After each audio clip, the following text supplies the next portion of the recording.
ভাইয়ের আমার, দোস্ত বাবারা, রোজার মাধ্যমে মুত্তাকি পরহেজগার হতে পারে, মুনাফিকি দূর হতে পারে। কিভাবে? ও দোস্ত, যাকাত দিলে দেখা যায় অমুক হাজী সাহেব যাকাত দিচ্ছে, ঠিক কিনা? দেখা যায় কিনা? যাকাতের ভিতর লৌকিকতা থাকে কিনা? মানুষকে দেখানোর জন্য, যার জন্য যাকাত থাকে, শাড়ি কেনে, লুঙ্গি কেনে, নাম দিছে যাকাতের শাড়ি, নাম দিছে যাকাতের লুঙ্গি, আছে কিনা? অথচ কোনো ফ্যাক্টরি কি যাকাতের লুঙ্গি যাকাতের শাড়ি আছে? এমন শাড়ি দেয় 300 টাকার দামের শাড়ি, শাড়ি পরলে পাতলা সব দেখা যায়, ঠিক কিনা? লুঙ্গি পরলে সব দেখা যায়। এইটা হলো জাকাতের শাড়ি আর জাকাতের লুঙ্গি। এই জাকাতের শাড়ি আর লুঙ্গি কিনে আনে গরিব মানুষের উপর ফেলে, গরিব মানুষ মেরে ফেলে। আছে কি আছে না? জোরে। এই জাকাত আল্লাহর দরবারে কবুল হবে? লৌকিকতার জন্য জাকাত সারা বছর সুদ ঘুষ খায়, ব্যাংকে টাকার পাহাড়। 5 লাখ টাকা সুদির লাভ পাইছে। কয় লাখ? 5 লাখ টাকা সুদির টাকা লাভ পাইছে। এই 5 লাখ টাকা উঠায়া ব্যাংকের ম্যানেজাররা কইছে 50 টাকার নোট দিবা আর 100 টাকার নোট দিবা। এবার এলাকায় মাইকিং করছে, আগামী শুক্রবার সকাল থেকে অমুক দানবীর জাকাত দিবে। এবার সবাই রে ঘরের ভিতর ঢুকায়া এবার উনি একটা চেয়ার পেতে ছোটদেরকে 50 টাকা, উরি বাবা কি জাকাত দিচ্ছে, আর বড়দেরকে 100 টাকা। এইটা আবার অডিও ভিডিও করে আবার লাইভ দিতেছে। এটা জাকাত। লৌকিকতার জন্য, মানুষকে দেখানোর জন্য হয় কি হয় না? জোরে হয়। জাকাত মানুষকে দেখানোর জন্য হয়, হজ্জে বাইতুল্লাহ মানুষকে দেখানোর জন্য হয়, নামাজ মানুষকে দেখানোর জন্য হয়, শরীয়তের অনেক বিধান আছে মানুষকে দেখানোর জন্য হয়।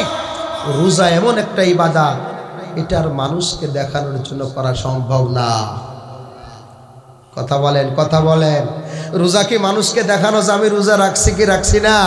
রোজাদার ব্যক্তি যদি ইচ্ছা করে যে সারাদিন আমি খানা খাবো, ঘরের দরজা বন্ধ করে যদি খানা খায়, দুনিয়ার কেউ দেখবে? আরো জোরে বলে।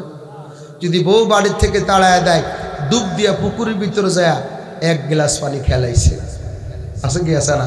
বাথরুম করতে গিয়া টেপ থেকে পানি পেট ভরে খাইছে, দুনিয়ার কেউ জানবে না? জানবে না। এই জন্য আল্লাহ বলেন আমি রোজা দিয়ে দিলাম, রোজার মাধ্যমে মানুষের মুনাফাকাত দূর হবে, আল্লাহর সাথে আর তার সাথে গোপন যে সম্পর্ক, সেই সম্পর্কের নাম তাকওয়া। এই জন্য আল্লাহ পাক বলে লাআল্লাকুম তাত্তাকুন, যাতে করে সে পরহেজগার হতে পারে। জোরে বলেন সুবহানাল্লাহ। এখন একটা আয়াতে কারিমা থেকে একটা প্রশ্ন হয়। আল্লাহ পাক বলেন ইয়া আইয়ুহাল্লাযীনা আমানু কুতিবা আলাইকুমুস সিয়াম, তোমাদের জন্য রোজাকে ফরজ করেছি।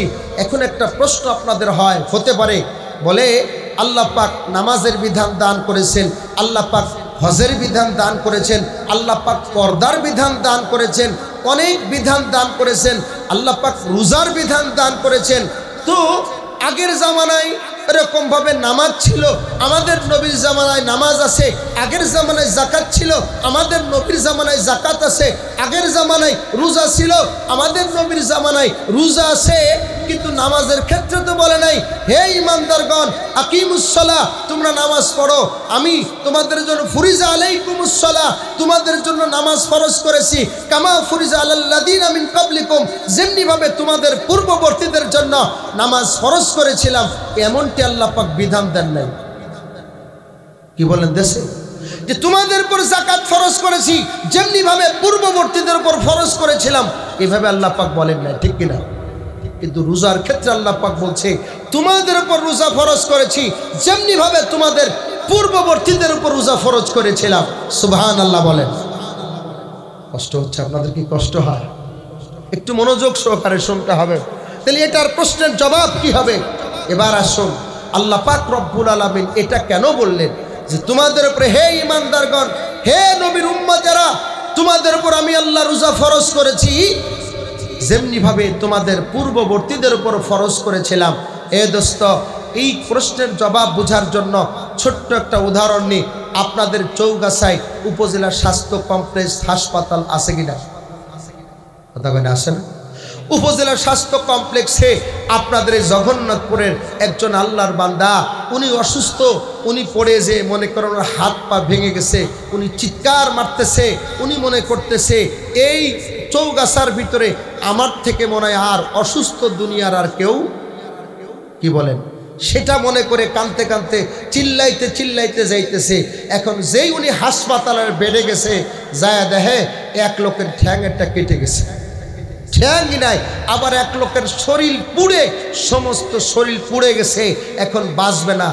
যেই এই বড় রোগী দেখছে, দেখার পরে ওরে কান্দা থামাতি কয় নাই, এমনি চুপ হয়ে গেছে, কথা কয় না।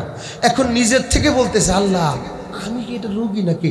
আমার থেকে তো বড় রোগী শুয়ে রয়েছে, তারা তো চুপচাপ রয়েছে, আমি কালনে মানুষে পচা করবে, কথা কয় না, কথা কয় না।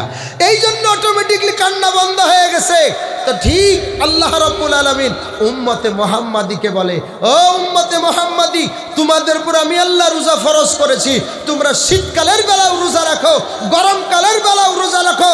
প্রচণ্ড রৌদ্রতাপের ভিতরে তোমরা 14 ঘন্টা, 15 ঘন্টা, 16 ঘন্টা পর্যন্ত পানি পান করো না, খানা খাও না, স্ত্রীর কাছে যাও না, পিপাসায় কাতর হয়ে যাও, মাঠে কাজ করো, রিক্সা চালাও, ভ্যান চালাও, অফিস করো, হাজার কষ্টের ভিতর তোমাদের সময় কেটে যায়, তোমরা পেরেশান হয়ে যাও। আয় আল্লাহ, এত কঠিন রোজা কিভাবে রাখবো? শুনো, এই কষ্ট তোমরা একা করো না, আমার পূর্ববর্তী উম্মত যারা ছিল তারাও এই কষ্ট করে আসছে। জোরে কও সুবহানাল্লাহ। তাহলে আমাদের কি হইলো? একটু সান্ত্বনা হলো। কেন? যে না, এই কষ্ট শুধু আল্লাহ পাক আমাদের একার উপরে দেয় নাই, আমাদের পূর্ববর্তীরাও এই কষ্ট করে। তখন আমাদের জন্য কি হয়? একটু সান্ত্বনা হয়, না এই কষ্ট আমরা একা করছি না। এই জন্য আল্লাহ তাআলা বলেন, ইয়া আইয়ুহাল্লাযীনা আমানু, হে ঈমানদারগণ, কুতিবা আলাইকুমুস সিয়াম, তোমাদের উপর রোজা ফরজ করা হয়েছে, কামা কুতিবা আলাল্লাযীনা মিন ক্বাবলিকুম, যেমনিভাবে তোমাদের পূর্ববর্তীদের উপরে রোজা ফরজ করা হয়েছে। আল্লাহর বান্দারা ভালো করে শুনে রাখেন, আপনি যদি রোজা রাখেন, রোজার কত লাভ আল্লাহ নবী বলেন, মান সামা রমাদান, যে ব্যক্তি রমজান মাসে রোজা রাখবে, মান সামা রমাদান ঈমানান ওয়া ইহতিসাবা, ঈমানের সাথে আল্লাহর কাছে প্রতিদানের আশায় যে ব্যক্তি রোজা রাখবে, গুফিরাল্লাহু মা তাকাদ্দামা মিন যামবিহি, আল্লাহ রাব্বুল আলামিন তার পেছনের জিন্দেগীর সব গুনাহগুলো ক্ষমা করিয়া দিবে। অন্য হাদিসের ভিতরে শেখ আল্লাহ নবী সরকারে দো আলম বলেন, কুল্লু আমাল ইবনে আদম ইজাফুল হাসানাত বিআশরি আমসালিহা, বনি আদমের প্রত্যেকটা আমল আমি আল্লাহ রাব্বুল আলামিন 1 গুণ থেকে বাড়াইতে বাড়াইতে 10 গুণ করি, 10 গুণ থেকে আমি আল্লাহ 70 গুণ পর্যন্ত করে দিই। ক্বাল আল্লাহু তাআলা, কিন্তু আল্লাহ তাআলা বলেন, ইল্লা সাম, কিন্তু রোজার ভিন্নতা আছে। কারণ দুনিয়াতে প্রত্যেকটা আমলের আমি আল্লাহ রাব্বুল আলামিন নেকি দিয়েছে। নামাজ পড়লে লাভ কি রে, যাকাত দিলে লাভ কি, কুরবানি করলে লাভ কি, আমি আল্লাহ বলে দিয়েছি। কিন্তু আমি আল্লাহ বিশেষ একটা ইবাদত, যে ইবাদতের সম্পর্ক আমি আমার আল্লাহর বা আমি আমার বান্দা বান্দির সাথে সম্পর্ক দুনিয়ার কেউ টের পায় না, দুনিয়ার কেউ জানে না। রোজা রাখলো কি রাখলো না, আমি আল্লাহ জানি। এই জন্য আমি আল্লাহ রাব্বুল আলামিন এই রোজার প্রতিদানটা ওপেন করব না, আমি আল্লাহ নিজেই দিয়ে দিব। ক্বাল আল্লাহু তাআলা ইল্লা সাম, আল্লাহ পাক রব্বুল আলামিন বলেন হাদিসে কুদসি, ইল্লা সাম, কিন্তু রোজা কেন? আল্লাহ রাসূল সাল্লাল্লাহু তাআলা বলেন, এ শোনো, রোজা ভাই কেন? আসসাউমুলি, রোজা কেবলমাত্র আমি আল্লাহর জন্য। ওয়া আনা আজজি বিহি, রোজার প্রতিদান আমি আল্লাহ নিজেই প্রদান করব। রোজার প্রতিদান আর কেউ দিবে না, রোজার প্রতিদান আমি আল্লাহ নিজেই দিয়ে দিব।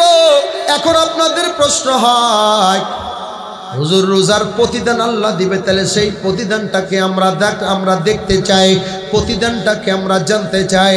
এবার আসুন, রোজার প্রতিদান কি হবে? হাদিস শরীফের ভিতর আসে, রোজাদার আল্লাহর বান্দারা, ঈমানদারেরা যখন জান্নাতের ভিতরে চলে যাবে, জান্নাতে যাওয়ার পর জান্নাতীদেরকে আল্লাহ পাক রব্বুল আলামিন সর্বপ্রথম নাস্তার ব্যবস্থা করবে। যেমন আমি আপনি যদি নতুন নতুন বিয়ে বাড়ি যায়, নতুন শ্বশুর বাড়ি যায়, জামাই বাড়ি যায়, আত্মীয় স্বজন বাড়ি যায়, আগেই কিন্তু ভাত মাছ গোশত দেয় না, আগে তৌফিক অনুযায়ী নাস্তা দেয়, তারপরে খাবার। কষ্ট হইতেছে আপনাদের? আগে নাস্তা দেয় তারপরে খাবার। আল্লাহ রাব্বুল আলামিন আমি আপনি যখন জান্নাতে যাব, জান্নাতে যাওয়ার পরে আমাকে আপনাকে আল্লাহ পাক রব্বুল আলামিন সর্বপ্রথম জান্নাতের ভিতরে নাস্তা দিবে। নাস্তা কেমন হবে? আল্লাহ নবী সরকারে দো আলম বলেন, নাস্তা এমন হবে, এ জগন্নাথপুরের মুসলমানেরা, এ আল্লাহর বান্দা যশোরের মুসলমানেরা, নাস্তাটা কেমন হবে? সমস্ত জান্নাতীরা খাবার খাওয়ার জন্য বসবে। আল্লাহ রাব্বুল আলামিন জান্নাতি মাছের কলিজা ভুনা এবং পৃথিবীর যত স্বাদওয়ালা নিয়ামতওয়ালা খাদ্য আছে, সমস্ত নিয়ামতওয়ালা খাদ্যর সার নির্যাস করে আল্লাহ তাআলা জান্নাতের ভিতরে বড় বড় রুটি বানাবে, জান্নাতের দামি রুটি বানাবে। আল্লাহু আকবার। ওই জান্নাতি রুটি আর মাছের কলিজা ভুনা সর্বপ্রথম নাস্তা হবে। না সুবহানাল্লাহ, আসতে হয়ে গেল। নারে তাকবীর, নারে তাকবীর। এখন নাস্তা যখন সবাই হাজির, দেখেন না কিছু মানুষ আছে নাস্তা পাইলে খাওয়ার জন্য পাগল হয়, ঠিক ঠিক না? মই মুরব্বী আছে কিনা দেখা নাই কিনা? কিন্তু যখন নাস্তা করবে, নাস্তা আল্লাহ পাক সবার প্লেটে প্লেট দিয়ে দিয়ে রাখবে। মাছের কলিজা ভুনা আর জান্নাতের যত মজা আছে সব স্বাদকে এক জায়গা করে জান্নাতের পরাটা হবে। সুবহানাল্লাহ বলে। নান রুটি না, নান রুটি না, জান্নাতের মজা এক ফলে মজা হবে 70 রকম। সুবহানাল্লাহ বলে। আপনি জান্নাতে একটা আপেল খাবেন, এক কামড় দিলেন এক মজা, আবার আর এক কামড় আর এক মজা, আর এক কামড় আর এক মজা। সুবহানাল্লাহ জোরে বলেন। খালি মজা, খালি মজা। কলা খাবেন জান্নাতে, কলা কাদি কাদি কলা আছে জান্নাতের ভিতরে, কলা হলো জান্নাতি ফল। সুবহানাল্লাহ বলেন। আঙ্গুর জান্নাতি ফল, আপেল জান্নাতি ফল, খেজুর জান্নাতি ফল। সুবহানাল্লাহ বলেন। যতবার আপনি কলা মুখে দিবেন, একবার মুখে দিবেন এক মজা, আর একবার মুখে দিবেন আর এক মজা। সুবহানাল্লাহ বলেন। আল্লাহ পাক কত নিয়ামত রাখছে জান্নাতে। এখন জান্নাতের ভিতরে বান্দাদের সামনে যখন নাস্তা থাকবে, বান্দারা খাও, আল্লাহ বলবে বান্দারা তোমরা খাও, তাড়াতাড়ি খাও না কেন? তখন একজন ওই জান্নাতীদের ভিতর থেকে একজন ডেকে বলবে, আল্লাহ আমরা খাওয়ার আগে আমাদের একটা চাওয়া পাওয়া আপনার কাছে আছে। আপনারা চৌগাছার মুসলমানরা সেদিন আল্লাহকে বলবেন, বলবেন কি জানেন? এই কথাটা সর্বপ্রথম আলী কাররামুল্লাহ বলবেন। সুবহানাল্লাহ জোরে বলেন না। আল্লাহকে জিজ্ঞেস করবে, আল্লাহ আমরা খাবো, খাওয়ার আগে আমাদের একটা জানার আছে না, মাদিনাতুল ইলম ওয়া আলিউল বাবুহা। নবী বলেন আমি মদিনার ইলমের শহর, আলী হলো দরজা, এই দরজা দিয়ে বের হয়। সুবহানাল্লাহ বলেন। আল্লাহ বলেন তোমাদের খেতে অসুবিধা কি? খাও। বলে না আল্লাহ আমাদের একটা চাওয়া পাওয়া আছে। বলে কিসের চাওয়া পাওয়া? আল্লাহ দুনিয়াতে আপনি বলেছিলেন আপনার নবীর মাধ্যমে আমরা জানতে পেরেছিলাম প্রত্যেকটি ইবাদতের একটা ফলাফল আছে, যেই ফলাফলের মাধ্যমে আমরা আজকে জান্নাত পেয়েছি। আল্লাহ আপনি বলেছিলেন as-sawmu li, রোজা আমি আল্লাহর জন্য, ওয়া আনা আজজি বিহি, আমি আল্লাহ নিজেই রোজার প্রতিদান দিব। আয় আল্লাহ আপনি সেই প্রতিদান দিবেন কি? তারপরে দেন, তারপরে খাবো। সুবহানাল্লাহ কইলেন না? এখন আল্লাহ বলে হ্যাঁ বুঝছি তোমরা এটা চাইবা। শোনো আজকে রোজার প্রতিদান আমি আল্লাহ নিজে হাতে দিব। হ্যাঁ আমার বান্দারা তোমরা রেডি হও, আমি আল্লাহ নিজ কুদরতি হাত দিয়ে আজকে তোমাদের মুখে খাবার খাওয়াই দেব। সুবহানাল্লাহ জোরে বলবেন না? খালি বান্ধবীর হাতেরই খাইলেন, বউর হাতেরই খাইলেন, মার হাতের খাইলেন, আল্লাহর হাতের খাবার। মদ খাও, গাঁজা খাও, বিড়ি খাও, সিগারেট খাও, দুদু তুমি কিন্তু জান্নাতের আল্লাহর হাতের খাবার খেতে পারবা না। আল্লাহ কই মদখোরের মুখে হাত দেবে? কথা কয় না? বিড়ি খাওয়ার মুখে আল্লাহ হাত দেবে? খবরদার। আমার কাছে কোরআন হাদিসের 8টা দলিল আছে। ধূমপান করা হারাম। ধূমপান করা কি? সিগারেট বিড়ি খাওয়া কি হারাম, আর মদ গাঁজা খাওয়া তো কঠিন হারাম। আল্লাহ নবী বলেন সালাসাতুন কদ হারামাল্লাহু আলাইহিমুল জান্নাহ, 3 ব্যক্তির জন্য আল্লাহর জান্নাত হারাম, ওরা তওবা ছাড়া মারা গেলে জান্নাতে যেতে পারবে না। 1 নম্বর মুদমিনুল খামার, যারা মদ খায়, গাঁজা খায়, তাড়ি খায়, ভাং খায়, ইয়াবা খায়, বাবা খায়, 1 নম্বর। আর 2 নম্বর হলো পিতামাতার অবাধ্য সন্তান, তাদের জন্য আল্লাহর জান্নাত হারাম, তারা যদি আব্বা আম্মার কাছে মাপ না চেয়ে মারা যায়।